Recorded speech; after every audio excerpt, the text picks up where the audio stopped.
اكتر فيديو عملته مش محتاج اي شرح، بس انتوا شوفوا الفيديو، شوفوا الخطوات وشوفوا المكونات قد ايه بسيطة وسهلة، والنتيجة في منتهى اللذاذة. جمبري بالخضار، طاجن مش محتاج اي تجهيز وما بياخدش وقت خالص. اول حاجة هنجيب الجمبري من مكان يكون موثوق فيه، وبيكون ده شكله، بتجيبوا الحجم اللي انتوا عايزينه ونبدأ ان احنا ننضفه، او بنطلب ان المكان اللي احنا جايبينه منه ينضفه لنا. بنشيل كيس الرمل، وبحب ان انا اقصقص الشنب كده عشان يبقى شكله كويس ومهندم. وبس كده، كده جهز. وطبعا بيتغسل غسلة كويسة، ونبدأ نجهز الخلطة أو الخضار اللي بيتحط معاه.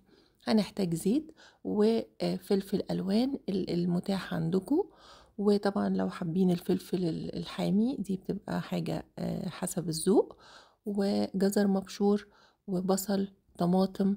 لو تحبوا تحطوا جنزبيل، لما بيكون عندي برتقان بحط شرايح برتقان معاه أو عصرة برتقان كده. وطبعا شرايح الليمون، بس دي بحطها في الآخر.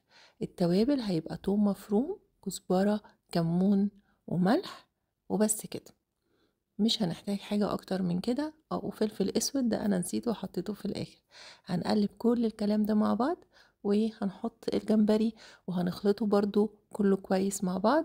وفي الآخر هنحط شرايح الليمون على الوش. أنا ما بحبش أعصره عشان ما يمررش، فبخليه على الوش بس يدي النكهة بتاعته.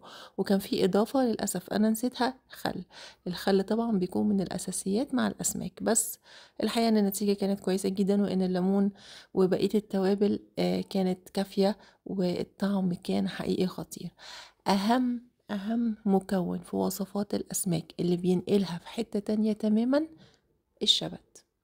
هنحط كام عود شبت على الوش، وده بجد مجرد ما بتحطوه بيفرق جدا في الطعم، وبيفرق في الريحة، بيبقى حاجة خطيرة.